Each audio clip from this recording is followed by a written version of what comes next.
Então, rapidinho, pessoal de casa, vou pedir para vocês pensarem e escreverem no chat, tá? A gente não vai para o breakout room, por questão de tempo, o tempo aqui está limitado, a gente tem que otimizar. Então, pessoal de casa, vamos refletir sobre essa pergunta. O que é inclusão para você? Escreve a sua contribuição na caixinha. E o pessoal que está aqui, 2 minutinhos para vocês conversarem entre vocês, tá? E trazer aí o que na percepção de vocês é inclusão.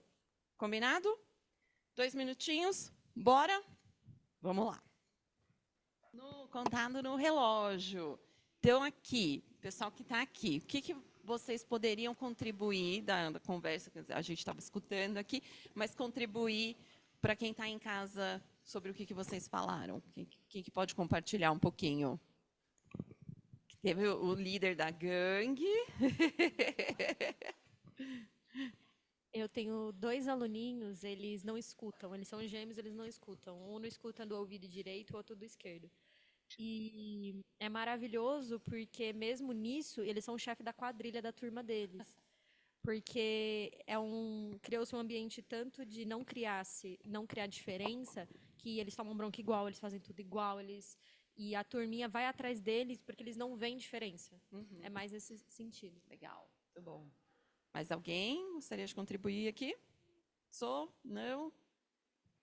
Só uma coisa que, falando sobre o que a Julia falou, que eu acho muito interessante, principalmente quando a gente fala sobre criança, né? Para eles é tão natural, né? Seguir sem a dó que você comentou, se ver como iguais, independente da situação. Eu acho que é mais difícil trabalhar isso com adolescentes, mas com criança é natural, sabe? Muito bom. Pessoal de casa tem alguma... João, tem alguma coisa aí para compartilhar com a gente? Com certeza, teve bastante contribuição aqui. Vou selecionar 2 comentários. Então, primeiro da Maria Silvia, disse que inclusão é respeitar as diferenças e limitações de cada um, fazendo com que essa pessoa se sinta parte do grupo. Teve um outro aqui também muito bacana, que é da Juliana Cavalcante. Ela disse: é dar ao aluno a oportunidade de pertencer ao mesmo universo, seja ele uma criança típica ou atípica. Permitir que ele participe ativamente das atividades em aula, de forma justa. O papel do professor é tornar possível essa participação e esse pertencimento. Legal, muito bom. Obrigada, João. Então, a gente está bem aqui, né? Todo mundo vendo de uma forma, certo? Mas antes da gente chegar em inclusão, a gente precisa... Espera aí. Não. A gente precisa mudar o slide.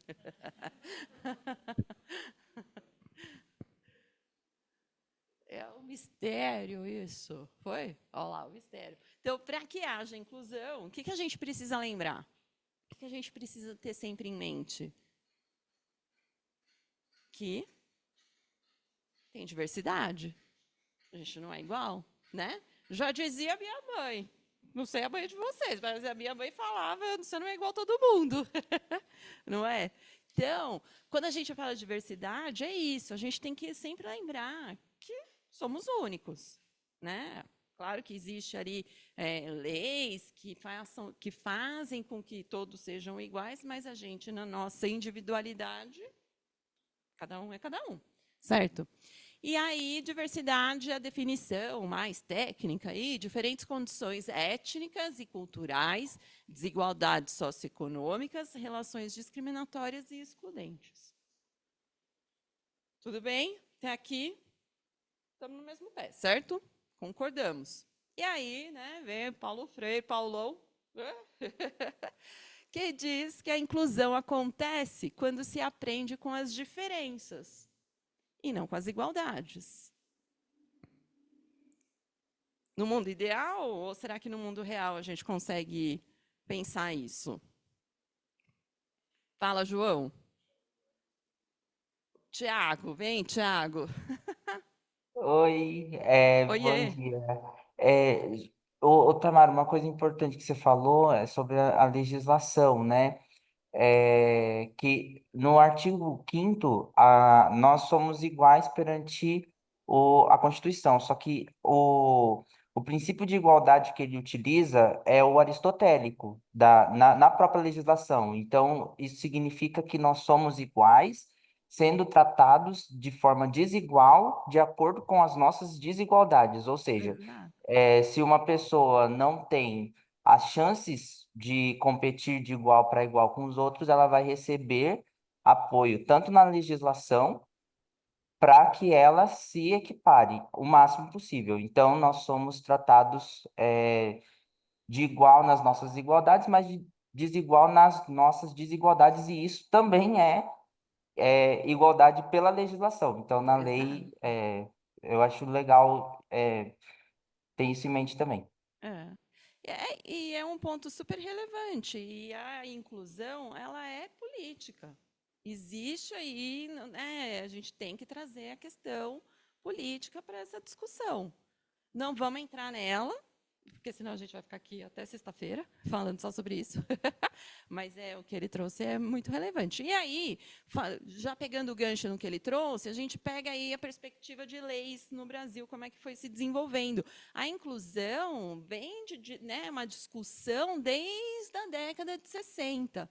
Né, que foi se pensando como que ela aconteceria, o marco inicial.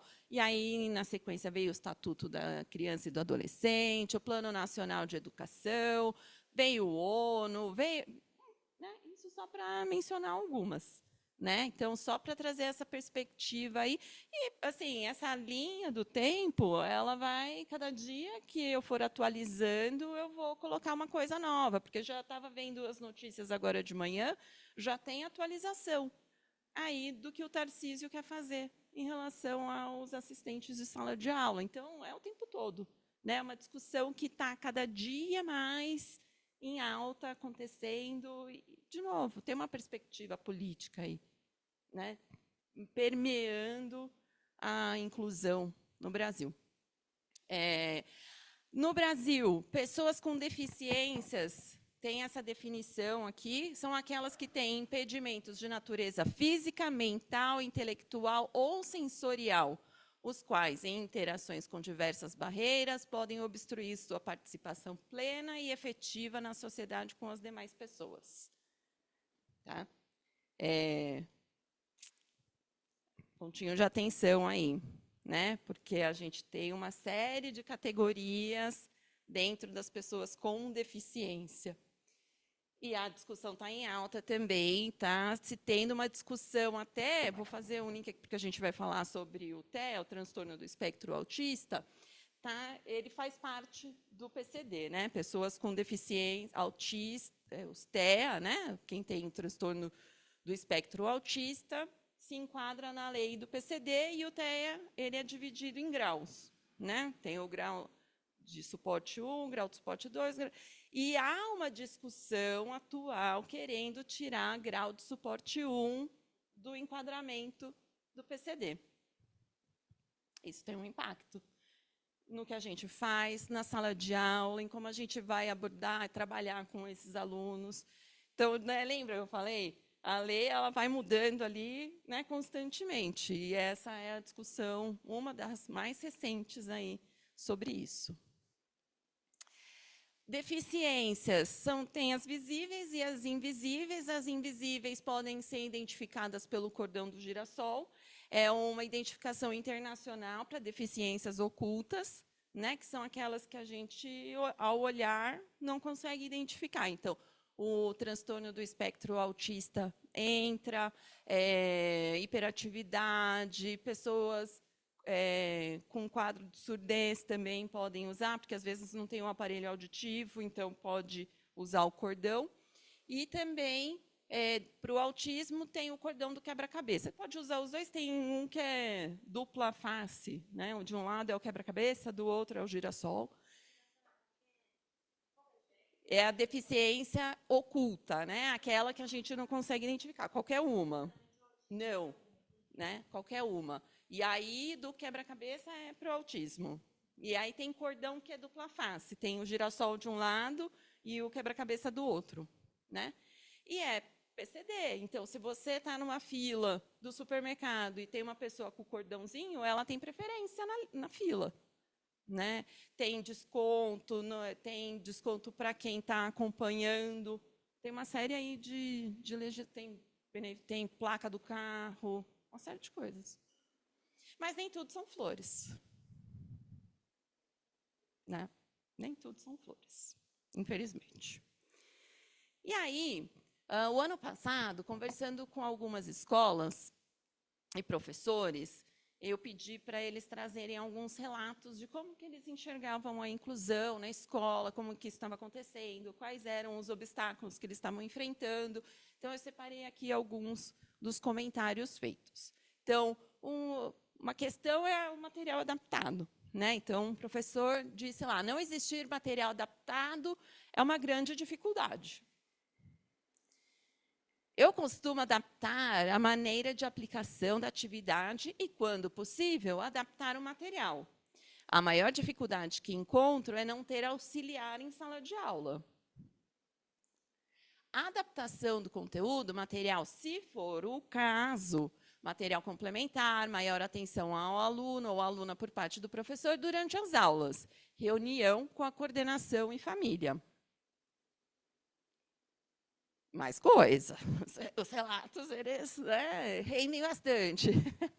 Aqui, verifico constantemente a compreensão dos comandos, foco no objetivo principal da unidade, dependendo do nível de suporte do aluno, ofereço atividades gamificadas no WordWall, que é um aplicativo que começou a ser usado bastante no TEA, e aí depois, com a pandemia, se expandiu para todo mundo, mas antes ele já era muito usado. Procuro conversar com o aluno quando demonstra interesse e me contar sobre os seus interesses, os chamados hiperfocos. Né? E aí, só um parentezinho aqui, existe uma grande diferença entre coisas que nós temos muito interesse e o que é o hiperfoco. Tá? E assuntos quaisquer que a criança queira conversar, assim desenvolvemos vínculo, diretamente relacionado com o que a Vanessa falou mais cedo, né? Rapport. Saber quais são os limites de aprendizagem de cada aluno. Geralmente, trabalhar com a oralidade é mais aceitável para os mais velhos e com os mais novos, imagens, flashcards e músicas. Tudo bem? Vocês se reconhecem em algum desses comentários, desses relatos? Você poderia dizer, sou eu. Mesmo não sendo. Mas vocês poderiam, algum desses, eu me identifico. Sim, não, sim? Bastante. Pois é. E aí trago aqui um pensamento da Cláudia Werneck, que é uma autora muito legal. Inclusão é simplesmente fazer tudo pensando nas pessoas que existem e não considerando pessoas que você gostaria que existissem. Né? Essa frase aqui, ela é importantíssima, principalmente quando a gente vai lidar com os pais. Porque os pais estão ali, né? Quem eles gostariam que existissem, porque eles idealizam os filhos, né? Mas quando a gente precisa trazer o pensamento, mostrar para os pais que acho que precisa investigar, precisa procurar suporte, auxílio, a gente vai mexer numa área muito sensível, que é o que eles idealizaram e é o que está sendo apresentado, né? Apresentar ali o que está sendo falado, olha, a senhora, o senhor precisa procurar um apoio, precisa investigar. Como é que eles recebem essa informação? Não é fácil. E aí, para incluir, é preciso entender, né? Que os alunos com necessidades especiais podem ter deficiência. Então, a deficiência que a gente falei ali no comecinho, mas só um resuminho, uma definição um pouquinho mais técnica, que é toda perda ou anormalidade de uma estrutura ou função psicológica. Vitinho, peraí, gente, fiz besteira aqui. Saiu. Eu apertei algum botão aqui que eu não devia. É, o verdinho, verdinho.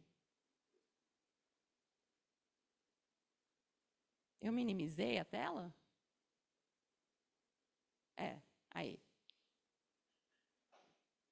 Acontece, né, gente? Tecnologia. Eu vou me empolgando, vou apertando os botões aqui. E aí dá isso. João, tá aparecendo o quê aí? Ah, então tá bom. Tá certo, Vitinho. Tá ótimo. Não precisa. Aí já tá. Então, deficiência, né? Então, estrutura ou função psicológica, fisiológica ou anatômica, pode ser única ou múltipla, deficiência visual, motora, mental ou auditiva, né? Síndrome, é diferente de deficiência. Síndrome é série de sinais e sintomas que se manifestam por um estado clínico. Nem toda síndrome é doença e pode ter causas psicológicas ou biológicas. E aí o transtorno, que é um estado alterado de saúde normal, né? Nem sempre é uma doença, associado ao modo como uma pessoa interage com o seu ambiente. Tudo bem? Então, tem essas diferenças aí. E aí a gente entra no TEA, que eu acho que é um dos transtornos mais conhecidos e que mais se fala atualmente. Saiu no jornal ontem, não, sábado, no SPTV, que o caso de que o número de alunos diagnosticados dentro do espectro autista cresceu mais de 400% nos últimos anos. Interessante esse número, né? Mas eles não falaram de onde que veio essa conta, como é que eles chegaram nesse número, mas é o que falaram lá no jornal no sábado. Então, ele começou a ser falado, né, em literatura médica, em 1943, para descrever um comportamento de padrão das crianças que não se enquadrava naquilo que era esperado para a época. Por que naquela época não se falava tanto e hoje em dia se fala muito? Qual que é a diferença? O que estava acontecendo naquela época? Eles eram isolados. Quem não se comportava dentro do padrão esperado era isolado da sociedade, né? Em 44, Asperger descreveu comportamentos semelhantes de crianças, mas chamando eles de pequenos professores, que eram aquelas crianças que se destacavam, né, em alguma habilidade ali. O TEA, estudos recentes dizem, né, que tem uma alta herdabilidade genética. Tem uma médica, pesquisadora, vou chamar ela de pesquisadora, a Temple Grandin. Ela é TEA e ela se candidata ali para fazer as investigações, né? Ela é o sujeito de pesquisa dela mesma. E ela diz que dentro das pesquisas dela foi se identificado que tem diferença no tamanho do cérebro. O dela, dos hemisférios, né? Então um lado é maior que o outro, e esse ser maior, comparado com a média, é maior também. Mas ela ainda é inconclusiva, ela não conseguiu justificar por que isso acontece. O TEA pode vir acompanhado de comorbidades físicas e mentais, então pode ter deficiência intelectual, epilepsia, TDAH, alterações sensoriais, problemas gastrointestinais, dislexia, depressão e ansiedade, principalmente na adolescência, em todos os níveis de suporte, 1, 2 e 3. Tá? O DSM-5, que é o Manual Internacional de Transtornos Mentais, coloca na definição de TEA deles prejuízo na comunicação e interações sociais, padrões repetitivos de comportamento, de interesses e de atividades, né? E o CID-11, que é o mais atual, dividiu o transtorno do espectro do autismo em subcategorias. E aí eu trouxe aqui, porque a partir de 27 é o que vai ser esperado nos laudos, o CID-11. Então, tem que ter agora uma movimentação por parte dos médicos que estão emitindo o laudo em atualizar com o CID-11, não mais o CID-10, que era o utilizado até o ano passado. Do DSM-5, que eu queria trazer aqui para vocês, são os graus de suporte. Então, grau de suporte 1, grau de suporte 2 e de suporte 3, que é importante. E Do CID, as subcategorias, né, que, bom, ele define ali, né, que existe prejuízo da linguagem funcional, pode haver deficiência intelectual. E aí, para facilitar o diagnóstico, eles fizeram todas essas subcategorias aí do transtorno do espectro autista. E aí é assim, o 6A 2.0 é sem deficiência intelectual e com comprometimento leve ou ausente da linguagem funcional. Aí o 6.1 é com comprometimento e ausência. Então é bem tricky, né? Tem que prestar muita atenção ali na hora de pegar a definição correta. Isso é interessante para vocês saberem. Se chega um laudo ali para vocês com esse código, vocês já sabem para onde correr ali para buscar mais informação. A linguagem funcional não é necessariamente oralizada. Ela pode ser por meio de PEC, que é aquela comunicação alternativa por meio de figuras ou tablet, não necessariamente fala, né? Mas existem outras formas de comunicação. Tudo bem até aqui? Bastante informação, né? É muita coisa. E aí, bom, foi, né, desde 1940 até agora, foi se atualizando os manuais, as definições, foram pesquisando mais coisas, descobrindo ali como é que funciona, como é que não é, como é que deixa de ser. E, então, eu trouxe aqui só para a gente ver na perspectiva aí do tempo a discussão, né? Mas, enfim, o que é importante a gente saber do CID-11, que é o que está permeando aí as leis, né? O Código Internacional de Doença, é o que precisa ter no laudo, mas os especialistas recomendam a combinação do CID-11 com o DSM, porque o CID-11 não traz os graus de suporte, grau de suporte 1, 2 e 3, o DSM que traz, né? Mas o DSM é uma associação dos Estados Unidos que fez. Claro.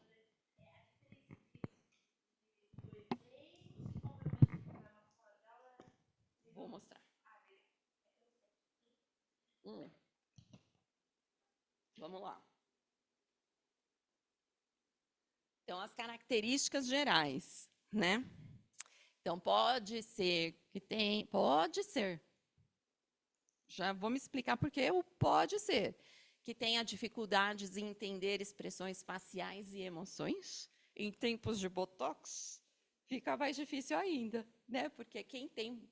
Assim, tudo bem, não é uma crítica a isso, mas, assim, ele dá uma segurada nas expressões faciais de quem coloca, né? Então, franziu a testa para mostrar dúvidas.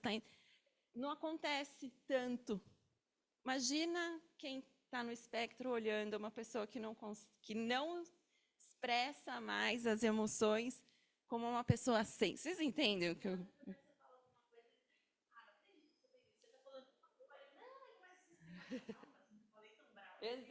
Exato, né?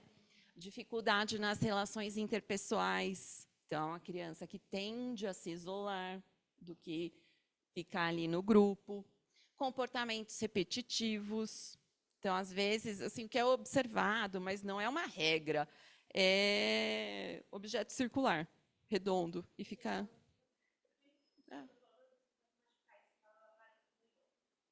Pois é. Né? Então, você vê. E aí é o cuidado de mostrar, porque quando é um objeto externo, eu falo, mas quando é no corpo, né, tem que prestar atenção. Colocar em fila é difícil. Ecolalia, né, que é o som, então fica aí. Tem até um livro que chama Meu Amigo Faz I, que é o I, é o som, né, de ficar nesse som, ó, né? Hiperfoco, que é diferente de ter um grande interesse em alguma coisa.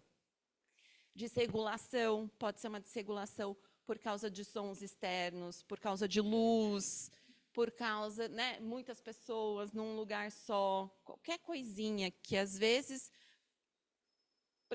né, pode passar despercebido para o outro toma uma proporção bem grande. E aí, em alguns casos, é indicado o uso do abafador, né, justamente para a questão de sons. Quando o som é muito alto, muita gente, é legal ter, né, à mão ali um abafador.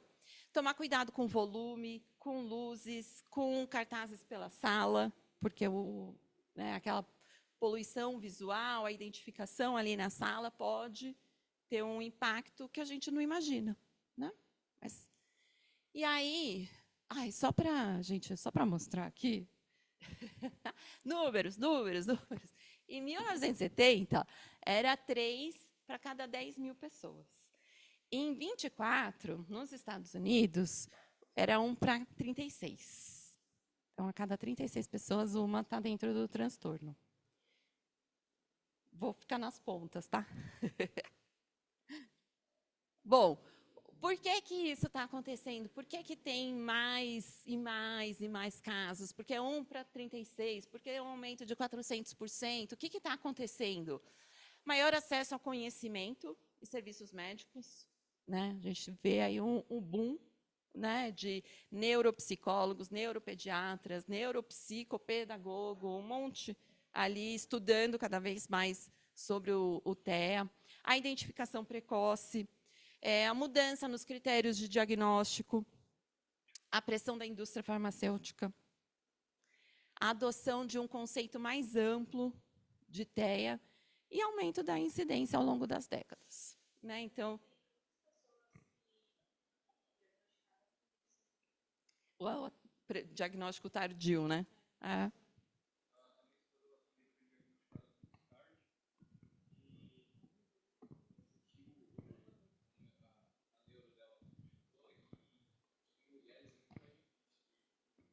Sim.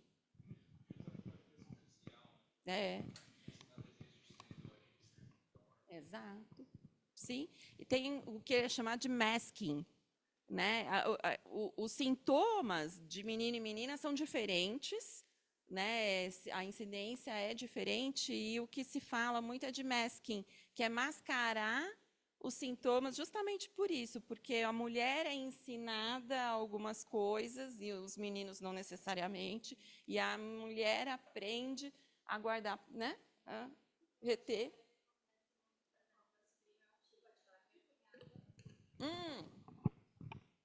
Ai, gente, obrigada. Acontece muito, por exemplo, o caso da minha família. Meu sobrinho é autista e meu cunhado descobriu-se autista depois do diagnóstico do meu sobrinho. Ele foi atrás do dele. E aí ele descobriu que tinha muita coisa assim que ele passou na infância dele que poderia ter sido desenvolvida de outra forma, só que não tinham acesso a isso, né? Pois é, imagina o sofrimento, né, de não poder ser quem ele é, para não ter sido estimulado nas potencialidades, habilidades dele, né? A sua esposa, né, que você falou também, né? Causa sofrimento isso na pessoa. E aí eu volto na ansiedade, na depressão, porque aí a pessoa se percebe não se encaixando dentro de um parâmetro de sociedade e isso causa sofrimento, né? Pois é, meu primo também descobriu recentemente, ele tem 43 anos, se eu não me engano, 43. Descobriu recentemente porque os dois filhos dele apresentam, né, o transtorno do espectro autista. E aí a esposa dele, ela falou, não é possível, vamos investigar por quê, né? Os dois filhos têm, né? E aí, fazendo o exame, o meu primo acabou fazendo o teste e aí deu que ele apresenta. Então, aí descobriram por que os meninos também apresentam. Lembra aí da habilidade genética, né? Tá ali. Exatamente. Quem é você? Monique. Monique, obrigada, Monique. Obrigada. Obrigada, imagina. Você olha para a pessoa e fala, e aí são os comportamentos, as atitudes, né? Tudo aquilo que a gente foi falando que vai fazendo com que a gente lide com o outro. E, às vezes, não entender a forma como o outro funciona traz isso para a gente. A gente não sabe como é que lida, e tudo bem, a gente também está aprendendo, mas imagina para o outro como é que está sendo, né, essa relação. E a gente vai pensando juntas. A ideia hoje não é a gente sair especialista do assunto, porque isso é pauta de pós-graduação, de mestrado, de doutorado. É muita coisa, porque é muito no detalhe. Mas trazer luz para o assunto e fazer com que as nossas práticas em sala de aula sejam diferentes, né? O diagnóstico do TEA, ele envolve avaliação clínica feita por neuropsicólogo. O neuro é importante, neuropsicólogo tem que ter essa formação. É um teste caro, não é um teste barato, mas que vale a pena fazer quando precisa se investigar, né? Precisa escolher bem o profissional com quem você vai fazer essa avaliação. Não é uma entrevista de 30 minutos, que a pessoa fala, tá bom, ok, fechou, toca. Não, é um teste que envolve encontros de 8 a 10, se eu não me engano, às vezes um pouquinho mais, ou às vezes um pouquinho menos, mas em média 8, em que o profissional vai investigar em diferentes aspectos. Então, começa com o histórico, né, na anamnese, a conversa com os pais para entender como é que foi a fase de gestação, a primeira infância, entender a relação com a família, observação de comportamento, se tem algumas questões em relação a comportamento restritivo e repetitivo, alterações sensoriais. A investigação é feita em parceria com a escola também, porque a escola tem um outro olhar. Então, esse profissional que vai fazer a avaliação precisa trabalhar com toda a rede ali, que faz parte, né, a rede de contato do investigado, vamos dizer assim, da criança, pode ser adulto, né, da pessoa. Eu penso aqui que essa é a melhor imagem para definir o TEA. Ele está aqui, porque cada um é cada um, não é igual ao outro, porque tem diferentes níveis de suporte, mesmo dentro do mesmo nível de suporte 1, nível de suporte 2, as crianças não são iguais, os comportamentos que elas apresentam, as preferências, né, não é igual. Então, cada aluno é único, cada criança, cada adulto, cada sujeito é único dentro do espectro. Pode. E aí, respondendo a sua pergunta, nível de suporte 1, aí tem uns detalhezinhos, né, que alguns dizem que é o antigo Asperger, que eram as crianças que tinham o QI acima da média. Mas é bem questionável isso, tá? Então, pode apresentar o QI acima da média, e aí o teste de QI é feito dentro da avaliação, quando aplicável, né? Naqueles encontros com o neuropsicólogo é feito o teste, se necessário. A questão da criatividade, mas falta a habilidade na comunicação não verbal, então aquela leitura de expressões faciais entra aqui. Fisicamente desajeitadas, pode ser, né? E a comunicação, ela pode ser ou não, como eu vou colocar? Ela pode acontecer ou não da forma de padrão, assim, do padrão, né? Pode ser uma criança que tenha um vocabulário muito acima da média para a idade, né? Então, aí a gente parametriza o que é esperado para a idade em termos de comunicação e como é que essa criança se comunica. Pode ser que ela esteja acima da média, ou pode ser, né, na questão verbal, mas pode ser que ela consiga se comunicar muito bem com o suporte visual, os PECs, que são aqueles quadrinhos ali com as atividades e tudo mais. É uma forma de comunicação, ou tablet, enfim, tá? O nível de suporte 2 é considerado moderado e traz dificuldades significativas na comunicação e interação social. Pode vir acompanhado de comorbidade, por exemplo, a deficiência intelectual, não é uma regra, mas pode acontecer, tá? Pode ter também, como no grau de suporte 1, nível de suporte 1, tanto faz, tá? Fala nível de suporte 1, grau de suporte 1. Pode ter questão de habilidade, uma questão assim, de falta de habilidade na comunicação. E aí, nível de suporte 3, tem todas as características do 1 e do 2, né? Mas aí são dificuldades significativas de comportamentos repetitivos. Então, fica naquele... não consegue sair daquela repetição. É uma deficiência mais severa nas habilidades de comunicação, tanto verbal quanto não verbal. E aí precisa de maior apoio para se comunicar, pode ter um padrão comportamental, né? Um perfil mais inflexível, muito resistente à mudança e tende a ficar isolado socialmente, né?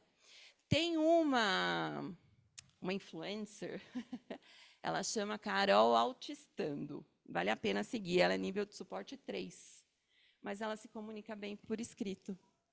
E aí ela conta da história dela, que ela tem muita dificuldade em socializar, né? Estar em um ambiente que não seja a mãe e a tia, que é a rede de segurança dela.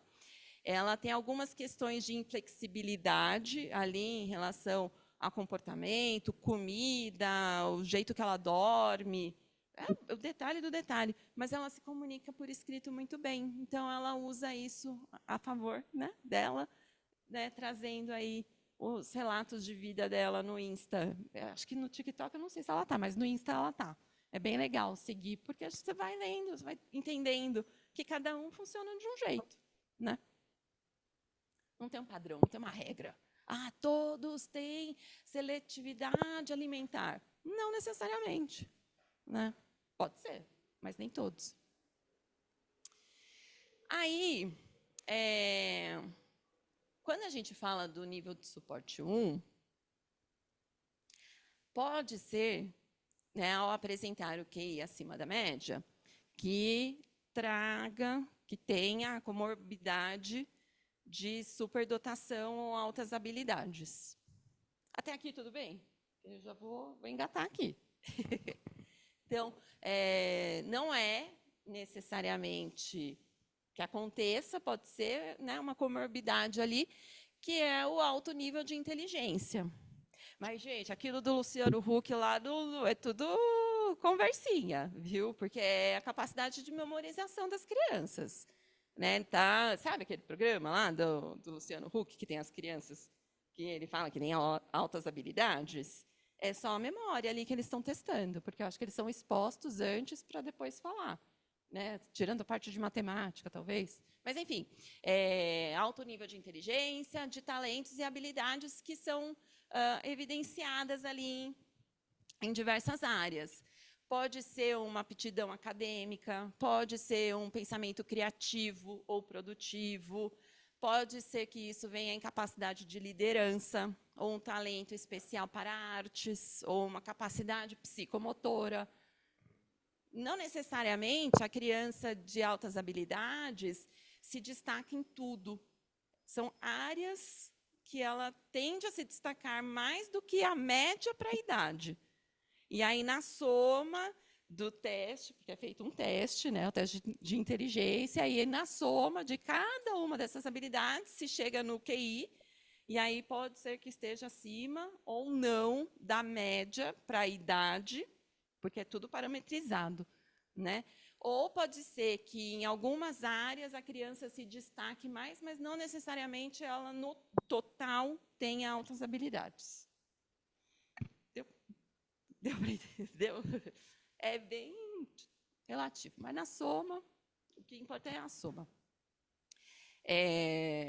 Altas habilidades também entra na questão da adaptação de material, né? E é um aluno que também tende a ser deixado de lado, porque às vezes a gente tem tanta coisa para lidar aqui que esse aí aprende fácil, deixa, né? Enfim, dentro das altas habilidades, superdotação, alguns tipos, trago 2 aqui mencionados para vocês. Tipo intelectual, que é a flexibilidade e fluência de pensamento. Capacidade de pensamento abstrato para fazer associações, pensamento rápido também, compreensão e memória elevada e boa resolução de problemas. E o tipo acadêmico, que aí traz aí as características para, né, essa área, então a atenção, concentração, rapidez de aprendizagem, gosto pelas disciplinas acadêmicas, né? enfim, a gente não pode esquecê-los. E aí tem o tipo criativo, o tipo social, talentos especiais, o psicomotor, que são aquelas outras características que eu estava falando para vocês. Eu não vou me aprofundar aqui. Beleza. Tudo bem até aqui? TEA e altas habilidades? Por favor. Beleza, obrigado. Relacionado a essa parte de adaptação de material para alunos com altas habilidades ou superdotação, que você comentou, né? Às vezes a gente pensa, eles aprendem rápido, mas isso muitas vezes é um desafio maior, porque muito da aula vem do aluno se sentir desafiado, do aluno estar engajado em uma situação que ele está realmente aprendendo. E às vezes, quando o aluno entra nesse estado de aprender rápido, ele fica entediado na sala. E quando a criança fica entediada, é a porta para aí que fica difícil de pensar em outras coisas, né? Por isso que a adaptação para eles é tão importante quanto. Exato. Perfeito. Boa colocação. Concordo. Aí a gente entra aqui no TDAH. Seguimos? Seguimos? Tudo bem até aí, João? Sim? Maravilha. Então, TDAH é um transtorno neurobiológico também, né? Tem ali a parte biológica, acomete as funções executivas e a dificuldade de manter a atenção, traz inquietude, agitação, comprometendo o funcionamento em casa e na escola. O DSM-5 traz essa definição: conjunto de sintomas de desatenção, hiperatividade e impulsividade, manifestados por um padrão frequente e persistente.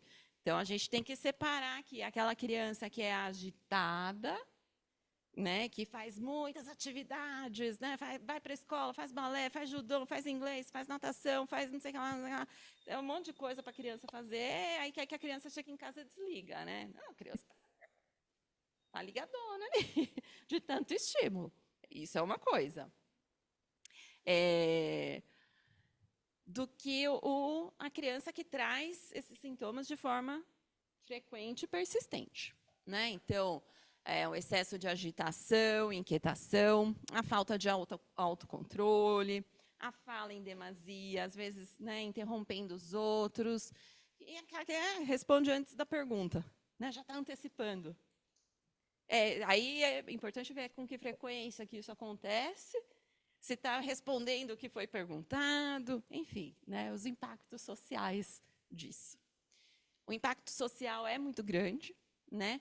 E aí a prevalência é 5,3% da população mundial, sendo mais frequente em homens do que em mulheres. As mulheres costumam apresentar desatenção. Eu vou trazer um nome, só porque eu vi esses dias, a rede social é uma coisa, né? A Tata Werneck já disse ali abertamente que ela é diagnosticada com TDAH, e aí tem até um videozinho dela com um outro ator, meme, né? Os dois conversando ali, a gente sabe que é TDAH, e ele, né? Onde que ele está? Porque acho que ele também, eu não assisti o vídeo até o final, mas ele também estava demonstrando algumas características em comum com ela. Mas ela é abertamente assumida, né? Aí alguns fatores de risco, né, que são considerados ali, né, no aspecto biológico: baixo peso ao nascimento, tabagismo na gestação, risco genético, questão de dieta, né, álcool, algumas coisas como deficiência visual e auditiva e anormalidades metabólicas podem ser comorbidades também. É dito que é dividido em 3 subtipos, e aí a dificuldade de atenção, a impulsividade e a hiperatividade, ou a combinação dos dois. Né? Muito bem. Uma troca, né? Eu também adoro os meninos. Oi?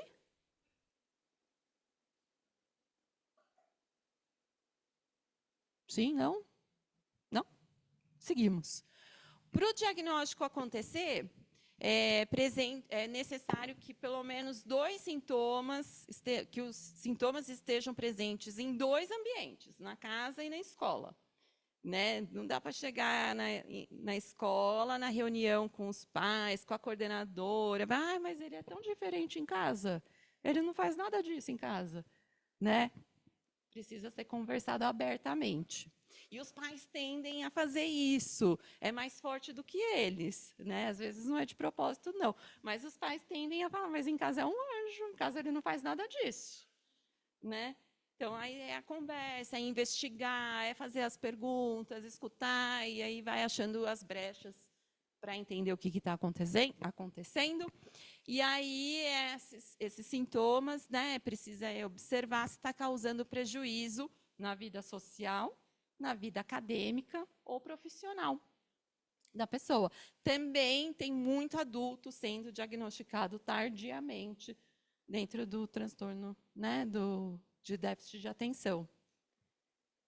Porque não era conhecido também, né? Quando eu era criança, estudante, não se falava que era criança impossível, era rotulado, né? Mas hoje a gente já tem conhecimento para entender o que está acontecendo. Mas não sei, quando vocês eram crianças, né? Eu acho que eu sou um pouco mais velha. Mas na minha época, né? Uma criança provavelmente TDAH era rotulada como agitada, como impossível, como não para quieta, enfim, né? A desatenção pode ter uns impactos muito grandes ali na vida acadêmica do aluno, como cometer erros em atividades por descuido. A criança, você sabe que ela sabe a resposta, mas chega numa prova, numa atividade escrita, ela erra por descuido, não por não saber. Parece que não está escutando quando alguém está falando com ela. Parece, tá? Se distrai com sons, visões, né? Perde material escolar com frequência, lição. Ai, meu cachorro comeu, sabe? Pode ser, né? Estou brincando, tá, gente? Só para descontrair. Tem dificuldade em manter a atenção em tarefas lúdicas, não segue instruções, não consegue finalizar tarefas, tem dificuldade de se organizar, evita fazer lição de casa. Isso é bem por cima, tá? A gente está tentando aí trazer algo em comum, mas não quer dizer que a criança vai ter tudo isso. Pode ser algumas dessas características. Aí entra na questão da hiperatividade, impulsividade, retorce a mão com frequência, dificuldade em brincar em silêncio, respostas precipitadas, não consegue ficar sentado, corre e sobe em lugares, nos objetos, né? Fala em excesso, não consegue esperar a vez de falar, interrompe os outros com frequência. Aí eu queria contar um caso ali da dificuldade em ficar sentado. Eu estava vendo o relato de um professor. Ele estava contando, né, que ele estava observando uma aluna, que ela tinha muita dificuldade de ficar sentada durante a aula, e isso estava, de certa forma, atrapalhando ela, porque todo mundo falava, senta, senta, senta, e é mais forte do que ela não conseguia sentar e ficar ali. Não conseguia. E tudo bem, não consegui. Mas como é que a gente faz? A gente vai insistir para essa criança sentar, ou a gente vai tentar adaptar ali de forma com que ela se sinta confortável e que haja o aprendizado, né? E aí esse professor está lá compartilhando o relato, estava observando essa dificuldade dela de ficar sentada, daí ele combinou com a turma de, primeiro, ter uma conversa com a turma para explicar ali as diferentes formas de se aprender, onde que ela se enquadrava, e aí ele combinou com a turma de puxar as carteiras para frente e deixar um espaço da sala vazio para ela poder circular quando ela quisesse. E aí a turma concordou, eles fizeram essa mudança e aí teve uma avaliação em seguida. O rendimento dela nessa segunda avaliação foi muito maior do que no primeiro, quando ela era forçada a ficar de um jeito que ela não conseguia. Mas quando ela teve esse espaço para ela poder ser ela e aprender da forma como ela consegue, veio um resultado, né? Então, só para a gente ficar aí pensando. A serventia do pensamento. Bom, Tamara, oi. oi, licença, só uma observação que, no meu caso, né, eu tive ano passado um aluno que era hiperativo, né, chegava atrasado, não fazia as lições de casa, sempre conversando, brincando, inclusive, e, enfim, chegava na hora da prova, incrível, tirava 9, 10. Como É. isso é possível, né? Ao mesmo tempo que era distraído, mas é muito inteligente. É incrível isso também. Uma coisa que acontece. Exato, e é importante você trazer isso, porque tanto o TEA quanto o TDAH não tem perda intelectual, né? Não é porque está no transtorno que esses dias eu escutei uma pessoa falando assim, uma pessoa do meu círculo social, ai, até que é inteligente, né? Sim, É mas a porque questão é que ele estava sempre brincando, é, sempre aparentemente distraído, mas você vê que, na verdade, no exato. fundo, ele não está, né? Ele Exato, ele estava da forma como ele consegue aprender, né? captar. É, Confortável para ele. Pode distrair quem está em volta, né? É isso que acho que exato. pode ser para quem está em volta, para o professor, para o outro aluno, pode ser um motivo de distração, né? E Isso é uma aí esse coisa que eu ia impacto pode ser levantar. negativo, né? Essa é uma coisa que eu ia levantar agora. Porque eu Uhum. estava tendo um caso de um aluno que não tinha diagnosticado, não tinha diagnóstico, mas ele era muito hiperativo, tinha todos os traços que você apontou ali, mas o irmão dele, inclusive, tinha autismo, mas ele em si estava com muitos traços de TDAH. Aí, uma coisa que eu tentei fazer com ele era ele poder trazer, tipo, um cubo mágico que ele fica ali montando enquanto ele tá prestando atenção na aula, ele tá prestando atenção ali, sabe? Era assim a coisa dele. Uhum. Só que daí, como ele era uma turma de, tipo, a mais nova tinha 12, tinha um de 13, e o de 14 ele era assim. Só que o de 14 tinha a mesma mentalidade da de 12 e 13. Ele era meio imaturo para a idade dele. Uhum. Mas aí ele tava lá mexendo com o cubo mágico e isso distraía os outros alunos. Então eu fiquei muito perdida. Eu tentei achar várias coisas, eu tentei fazer várias coisas para conseguir ele, para fazer com que ele conseguisse colocar a atenção dele num lugar sem distrair os outros. É. Então isso foi um desafio bem grande que eu tive.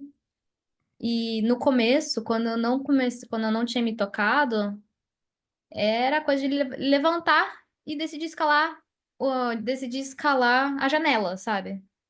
Nesse nível, de ficar Tá. rodando no chão, só de. E eu assim, ó. Meu Deus do céu, o que eu faço?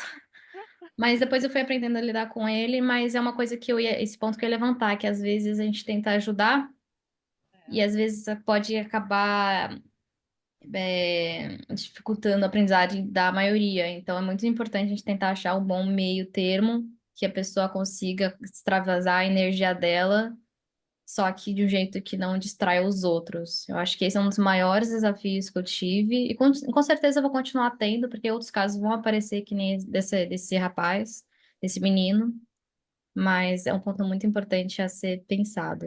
Exato. Estratégias que a gente pode implementar. E no meu Exato. caso, o meu aluno, ele tinha o laudo, tudo, só que eu não fazia a prova adaptada, não. Ele Hum. conseguia fazer a prova normalmente, Assim, sem dificuldades. Essa O meu, conversa. o, o meu aluno, ele era super inteligente, ele mesmo sem prestar atenção em nada, aparentemente, né, sem prestar atenção em nada, É. ele respondia rapidinho, tudo, até ficava chato, porque ele acabava a atividade super rápido, daí ele ficava mais É. tempo sem fazer nada, querendo mais atividade, e eu não consigo fazer um TPR em toda atividade, então Aham. fica difícil. Mas você trouxe a palavra excelente. Aparentemente, né? Aparentemente ele não estava prestando atenção, mas ó, como ele estava ligadão, né? Em tudo que Tava estava. ligadão, ligadão. É, Exatamente. legal. Desculpa, quem que está contribuindo essas duas vozes? Monique, E a Monique? Mariana, Maravilha, gente. Obrigada. imagina. Tá. Vamos seguir aqui por causa do tempo, tá? Depois, quem quiser certo. contribuir ali na caixinha, por favor, porque senão a gente não vai. Que horas são? Olha lá, eu tenho 15 minutos, Bom, o CID-11 do TDAH traz ali o códigozinho 6A05 e aí as subcategorias, né? A definição, desculpa, sintomas de desatenção mais proeminentes, pode ser seguido de hiperatividade e impulsividade ou a combinação dos dois. tá? É o que o CID-11 coloca. Então, quando chegar ali o códigozinho, a gente já sabe o que é. Então, 6A05. Só fazendo o link ali, o TDAH pode ser comorbidade do TEA. Os dois podem vir juntos. Né? Então, se um irmão tem, grandes chances que o outro também tenha, mas pode ser que o TDAH tenha se sobressaído.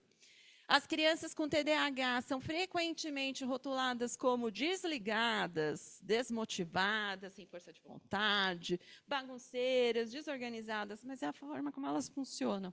Né? Não necessariamente são. O relato que ela trouxe do menino escalando a janela ali, agitadas, barulhentas, e tendem a fazer coisas fora de hora. Também apresentam baixa tolerância à frustração, troca contínua de atividades que muitas vezes ficam inacabadas, e a dificuldade de organização, que é persistente. Né? Consequência disso tudo, fracasso escolar, né? A vida acadêmica fica ali de lado, dificuldade emocional e dificuldades de relacionamento. É regra? Não. Né? Pode ser. Que? Não? E aí, estou acelerando, porque eu queria chegar aqui, né? Ideias práticas para a sala de aula. Tendo falado disso tudo, como é que a gente pode agir em sala de aula? O que pode ser feito? Vou trazer a receita de bolo? Não, porque cada caso é um caso. Vou trazer ideias gerais, ali abrangentes, e é legal cada um ir testando o que funciona ou não, de acordo com sua turma, com seus alunos, com o perfil da escola, do que é possível fazer ou não. O professor, né? Começando ali pelo professor, quem o professor tem que ter? Tem que ter sensibilidade, né? Tem que escutar com paciência, estabelecer o diálogo, né? Não só com a criança, mas com os pais, com a coordenação, com a rede ali, né? Escolar. Tem que ser criativo, tem que estar motivado. Ai, gente, olha quanta coisa, né? Quantos pratinhos que a gente tem que equilibrar ali. Tem que estar motivado, tem que ser flexível, saber tratar com as diferenças, tem que ter liderança, muita coisa, né? Pelo amor de Deus, como é que a gente lida com tudo isso? Com a rede de apoio, né? Tem que estar ali todo mundo junto. O professor tem que, para o ensino acontecer, né? Ele tem que ser significativo e motivador para quem está recebendo. Identificar as maneiras como os alunos se apropriam do conhecimento, e aí eu faço o link lá no começo, que cada um é um, né? Cada um tem uma forma de aprender, e aí na nossa condução de aula a gente tem que, de certa forma, alcançar a todos, né? Uso de diferentes estratégias de ensino, justamente porque cada um aprende de um jeito, a gente faz uso de diferentes estratégias, a gente tem que saber lidar com as expectativas, e evitar rótulos, né? Tem que promover o crescimento de cada aluno na sala, dentro das potencialidades e habilidades que eles têm. Estabelecer metas e cumpri-las, mas metas tangíveis, né? Dentro do que o aluno consegue, não dentro daquilo que a gente espera que ele consiga. A meta para uma não vai ser a meta para outra. Né? Então, a gente tem que ter um olhar individualizado ali, e aí entra o plano de estudo individualizado, o PEI, porque para atender cada criança, né? O envolvimento da família e o grupo de alunos, de que o aluno está inserido, é crucial para que haja um bom aprendizado ali. A motivação do aluno para aprender e o envolvimento do aluno com os novos repertórios. Fiz de novo errado. Apertei de novo. É muita coisa, não é fácil, né? Mas é possível. Isso que a gente tem que ter sempre em mente. Espera aí que ele vai abrir aqui para mim, de novo. Sempre ter em mente a autonomia dos alunos dentro daquilo que eles conseguem, não daquilo que a gente quer. Um ambiente afetivo e construtivo, colaboração e cooperação no grupo, e ter sempre a mente voltada para a resolução de conflitos, e o link direto com o que a Vanessa falou mais cedo, né? O olhar mais empático ali. construir vínculos, laços afetivos, né? Ter um olhar diferenciado para esses alunos. Encorajar para que as relações aconteçam. Como a gente estava falando aqui no começo, quando é criança é mais fácil do que quando é adolescente, mas a gente não pode perder isso de vista. Está todo mundo crescendo, né? E a adolescência já é difícil. Imagina uma adolescência atípica, que todo mundo exclui porque não é aquele que vai com um grupo, sabe? A pressão social que acontece na adolescência. Utilizar instruções claras, simples e objetivas, né? E isso a gente vai ver ao longo da semana também, a questão da fala do professor, né? Quando o professor fala muito e os alunos falam pouco, o professor que professor? Então, agora eu gostaria que vocês abrissem o livro de vocês, por favor, na página 22, aquela página que tem o DG, não precisa disso tudo, não. Livro, página 22. Simples, claro, objetivo, né? Sabe, direto ao ponto. Oferecer modelos e exemplos e trazer o bem-estar emocional ali para os seus alunos. Promover trabalho em duplas e em grupos, que aí você promove o relacionamento interpessoal. Fazer adaptações necessárias, pode ser de estratégia ou de currículo. Instrumentos de avaliação, às vezes, precisam ser adaptados. E o ser adaptado pode ser uma adaptação de conteúdo, para atender o que o aluno está aprendendo, ou, às vezes, você só oferecendo tempo extra já funciona. Pode ser que o aluno precise de tempo extra e adaptação de conteúdo.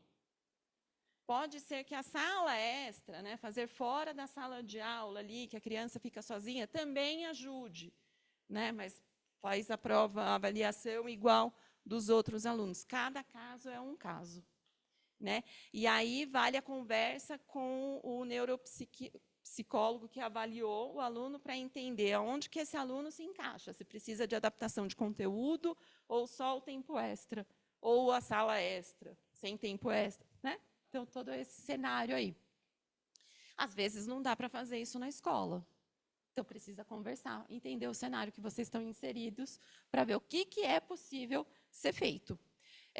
O apoio físico, verbal e visual para o sucesso do aprendizado, atividades complementares. Então, aquele aluno que tende a terminar tudo muito rápido, ele pode precisar, sim, de atividades complementares, né? Enquanto ele segue fazendo, você consegue monitorar os outros alunos, dar atenção, suporte para todos, né? Estabelecer metas reais. Aí eu estou ficando repetitiva, mas a repetição é boa. A repetição é importante. Cadê? Acho que está no próximo quadro, mas enfim. Rotina organizada, quadro, lousa, agenda das crianças. Quanto mais previsibilidade, melhor, porque sabe o que é esperado, o que vai acontecer. Então, consegue se organizar, né? Aí nas etapas do aprendizado, quando há resposta positiva, o elogio, né, recompensado, o uso dos PECs que eu estava falando, aquele quadrinho ali que tem as imagens, pode ser usado em inúmeras situações, né? Ou o uso de aplicativos, sequências, quando se está falando ali, pode ser importante. Então, PECs são esse quadrinho aqui, de figuras, que é usado como comunicação alternativa. Então, pode ser que tenha um exemplo da rotina da criança. Então, acorda, escova os dentes, toma banho, toma café da manhã, coloca o uniforme, né? Sequência, que entra também nisso, né? De primeiro você vai fazer isso, depois aquilo, por último isso. O quadro de do's e don'ts, né? Então, a recompensa ali do do's, você fez o que é esperado, maravilha, o don'ts também, né? Para entender. Trazer o helper of the day, às vezes pode ajudar bastante durante a aula, principalmente na educação infantil. E o padrão, consistência nas ações. Começou, vai até o fim, né? Vou flexibilizar. E isso pode ser muito difícil para a criança entender, quando o professor, que é a referência maior, não é consistente nas ações em sala de aula.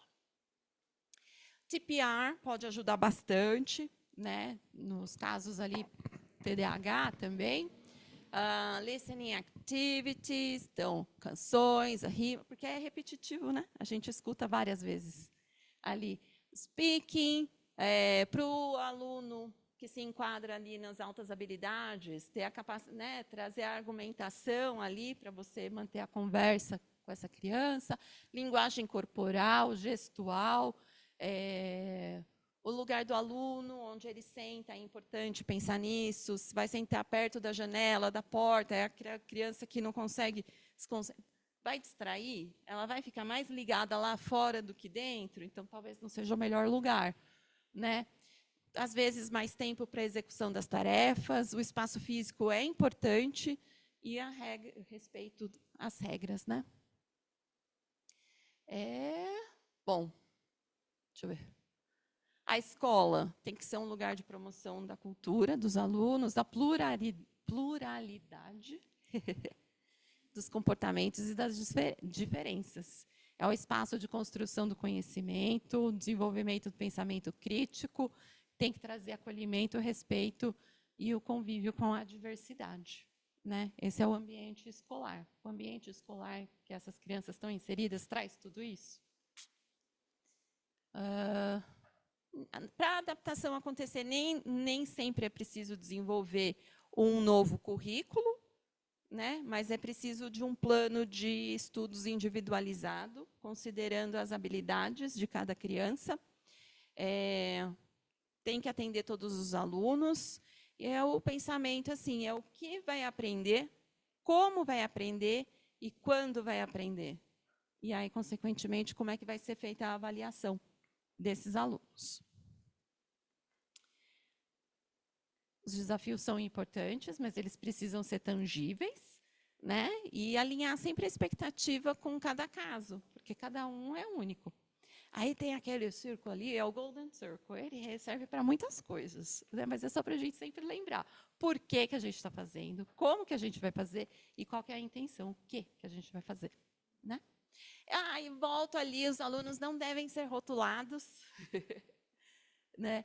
E aí, mais um pensamentozinho, a gente está caminhando para o fim, prometo, a escola tem que ser um lugar onde as crianças têm a oportunidade de ser elas mesmas e onde as diferenças não são escondidas, mas destacadas. E, por fim, só para a gente pensar aqui, né, o quadrinho ali, para trazer a reflexão, né? Onde que a gente está? Onde que os nossos alunos estão? O que é igualdade, diversidade, equidade, acessibilidade, inclusão e pertencimento? Que, no fim, é para todo mundo, né? Pertencer. Certo?